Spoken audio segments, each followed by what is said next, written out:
Ok, YouTube, pravimo bundevce za moj omiljeni praznik, Noć vještica. Zašto omiljeni praznik? Izađeš, maskiraš se, razbiješ se ko letva i niko živ te ne prepozna jer si maskira. Predivno. Počet ćemo sa smjesom za tijesto. A prvo moramo ispeći tikvu da bi napravili pecivo koje je slično brioš pecivu za burgere, samo sa dodatkom ovog pirea od tikve koji će vam zasrat čitavu glutensku strukturu, ali eto mora biti tu jer je to bundevca jer je Noć vještica.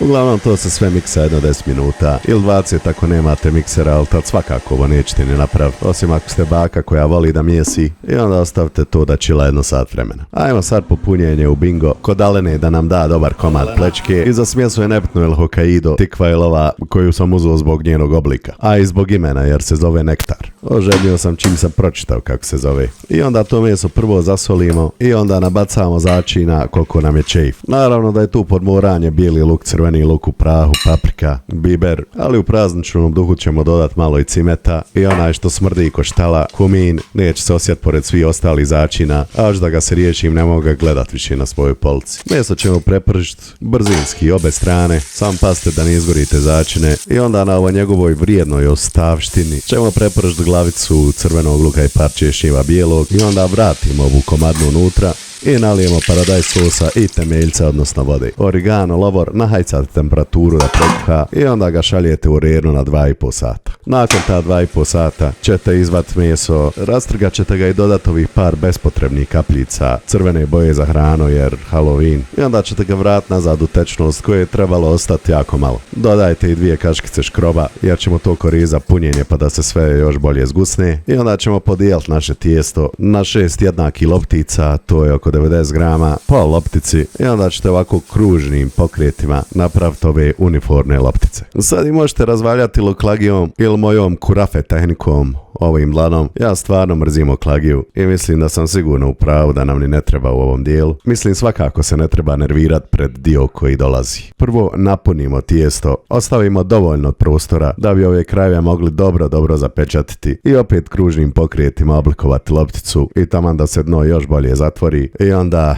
jeste li spremni? Jeste li spremni za fazu frustracije, ovog vezanja, cicanja mjesta na kojem će se konci ukrstiti, rotiranja i traženja slobodnog stomačića na pecivu, uglavnom strpljenja, malo brašna ako išta bude ljepljivo i lagano što je najbitnije gledaš da se konci sretnu na sredini i ostanu tu dok rotiraš. U bit failat ćete mnogo i taman ćete se uštilt na zadnjem. Predložio svakako da prvo radite prazne pa onda punjene bundevce dok malo uđete u fazon. Zavežemo čvorić koji će biti na dnu, ostavimo sada na breknu, premažemo mješavinom jaja i mlijeka i pečemo ih 15-20 minuta na 190. Čim izađu premažu se puterom i onda kad se ohladi lagano povadimo konce i dekorišemo sjemenkom bundeve ili orahom ili čime već, klinčićem, šta god. I ja ću sada degustiram ovo u svom ovogodišnjem kostimu za Noć vještica.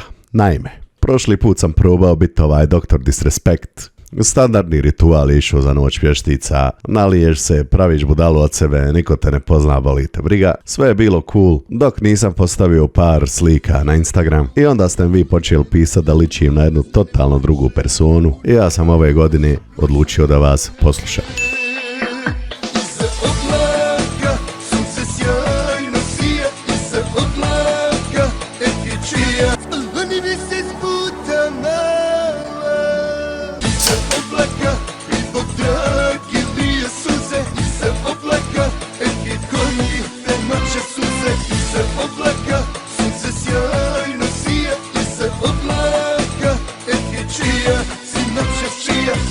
Oblaka,